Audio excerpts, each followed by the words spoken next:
Very quickly, yes. In response to your comment, yes, it's always interesting to know why people stay.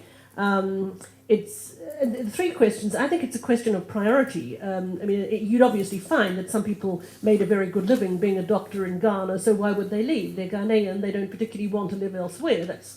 We all know that. I think it's a question of choosing. The problem is the people who leave, not the problem of the people who stay. So if you've only got limited resource for research, you need to focus on the problem rather than the good practice in that case. That's not to say that the good practice you don't learn from, but I think everywhere we will find, coming on to this question of the fat and the thin and the medium-sized, yes, it's because Japan and the US and so forth have invested massively in these areas, and they've got the resources to do so. What is interesting, and I risk contradicting what I've just said to you, is the countries whose political will is moving in that direction. We mentioned Singapore, we mentioned Qatar, we know what has happened in South Africa, we look at Chile in Latin America. There's a huge thrust towards investment in certain areas of the knowledge economy, underpinned, as I just said to somebody, by a double English-Spanish language policy, which is looking ahead for that as well. So what is interesting there is the political will has to be there. If it's not there, everyone's efforts, sadly, do not come to this. And thirdly, to our colleague here, I agree entirely that people who are not an STI are even further disadvantaged. But again, it's a question of choices. That when you've only got limited resources, it's tough, but you've got to see where you will think you will get the best return.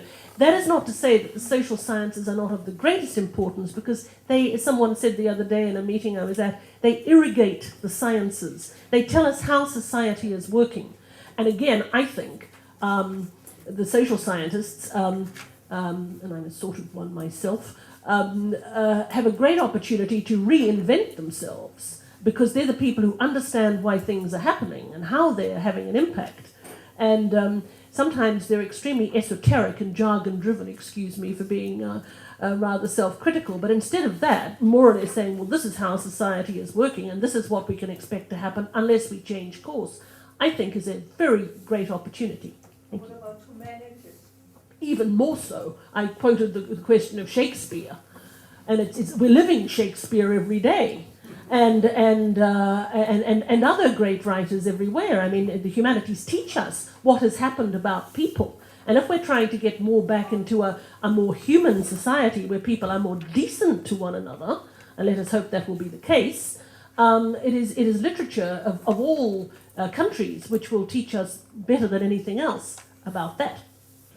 Well, I will also start with the last question, and let me just say, let's hope we don't end up with just as many tragedies as Shakespeare did. So, but coming back to the third question, I think you see, it is even within Europe important these days to get across the message that the humanities and social sciences are not just a luxury, that they actually serve a function, particularly in a knowledge-based economy.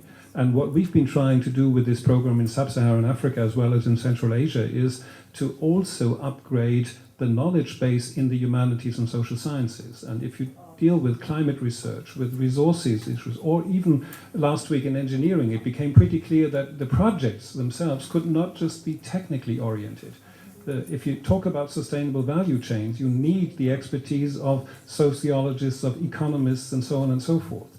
So I think it's almost necessary to repeat it over and over again in order to get it into the head of the politicians as well.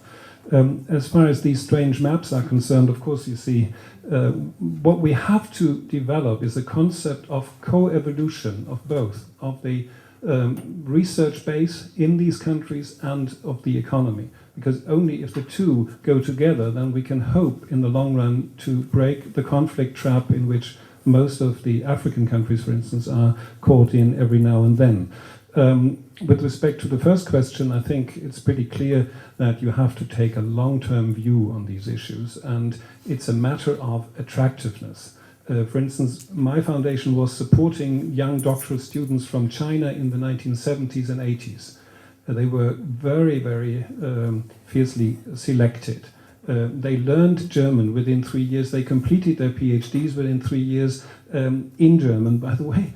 And they then, of course, due to our immigration laws, were forced out of the country. Most of them didn't return to China. They went on to the UK, to the Netherlands, and then later on, most of them ended up in the United States. But when this huge transformation of the Chinese Academy of Sciences took place in the late 1990s, early this century, you see, a lot of those who were at that stage assistant and associate professors in American universities, or some of them also then returned to some of the Max Planck Institutes in Germany, they then went back to China because it was so attractive to them, become at once directors of big institutes in China. And I think it will be a long way before we reach that stage with some of the African countries, but the attractiveness of positions, that is one of the main points I at least come across every now and then when I visit these countries. But there is no evidence, as you were saying, let's say a carefully comparative study which actually gives us the explanations for it. And that would be, I think, quite a useful thing also to communicate to those who are currently abroad.